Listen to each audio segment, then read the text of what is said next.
Hey everybody, this is John Stiles from Bridge Realty. Thanks so much for checking out this video. I wanted to take a moment to just talk to you about online home evaluations. We've all seen it on websites like Redfin or Realtor.com or Homes.com or especially on Zillow. The Zestimate is probably the most talked about online valuation tool out there. And many people are getting frustrated with these tools because what's displayed online as their home's value may not jive with what they think the home is worth or even what the home does actually sell for. So I want to take a moment to dive into this with you. So let's look at one particular property. I won't give you the exact address, but it doesn't really matter. It's within our market here in the Minneapolis-St. Paul metro. So I went ahead and looked it up on Redfin. This website suggests that the value is $316,000. Then I checked it out on Realtor.com, and the value came up to $321,000. Over on Homes.com, it's $305,000, and on Zillow, the Zestimate is at $309,000. So if this was your home, which price would you list it for? Okay, well, realtors, we also have a couple of online valuation tools, and one of them is produced by CoreLogic. It's called the Real AVM, and that came in with the same property at $306,000. We have another one called RPR, and the value in that website came up to $282,000. So between the six options here, we came between $262,000 to $321,000. So why is there such a difference? Well, let's dive into it a little bit further. Zillow does a pretty good job of explaining what's going on here. If you go to their website and scroll to the bottom of the page, you'll find this section that's called Zestimates, and I've circled it here in red. Okay, and then click that, and you'll see a pretty good explanation along with some videos explaining it, so it's pretty neat. But basically, the long and short of it is that they take public records, so that's past sales in your neighborhood, mortgage records in your neighborhood, and tax assessments, and they kind of compare that from your neighboring properties to your property. And of course, whenever we're looking at comparable homes, we want to make sure we're comparing apples to apples, right? Same number of bedrooms, number of bathrooms, similar square footage, year built. And if there is a difference between the two comparables, then we might make some adjustments. Now, how the online tools make their adjustments, that's within their algorithm. I couldn't really tell you. And that's kind of where they might fail, because, there's some information that might not be computing quite correctly. So, for example, your specific home.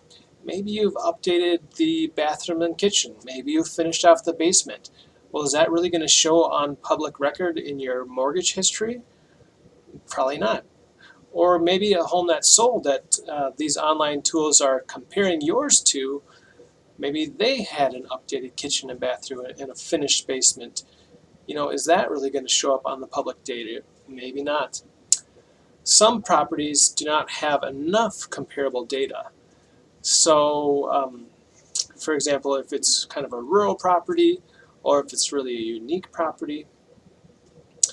And what's really important that we take a look at is, say we're looking for 4-bedroom comps.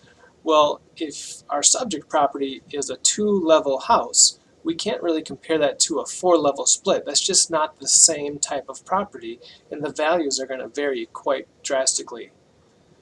So these are a lot of different things that we as real estate agents look at very specifically, and where the online models don't really cut it. So how accurate is the Zillow's estimate, you might wonder? Well, Zillow gives itself a 4-star rating out of 4 stars. Well, that seems pretty good. It must be pretty accurate. Looks like they have about 1.1 million homes that they have placed Zestimates on within our metro area. So do the numbers add up?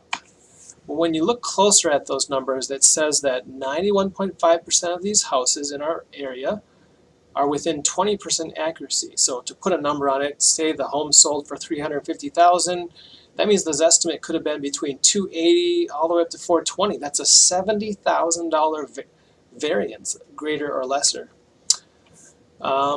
If we look at another factor there, it says 59.7% of homes within our area are within 5% accuracy. So that sounds pretty good, right?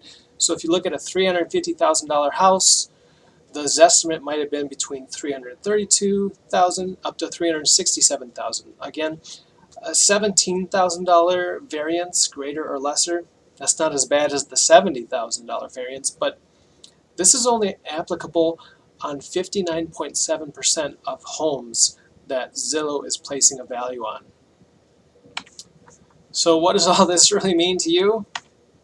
What should you do about it? Listen, if you're actually considering selling your house in the near future, you really need to get a real estate agent like myself into your home to view the unique situation that you have. Like I said, maybe you've made some updates, maybe you haven't. Whatever the situation is, it's going to take a human's eye to really evaluate your property as compared to others and come up with a really appropriate value. So we do not charge for this. It's a free home evaluation. There's no obligation. It can just help you to really see where your home is worth compared to the others. And what are you going to do with the rest of those online tools? Well, you can use them for fun, but I would not recommend relying on them. So thanks so much for checking out the video. Hey, if you thought this was good information, be sure to share it with somebody else that might use it. And hope to see you on the next video. Thanks.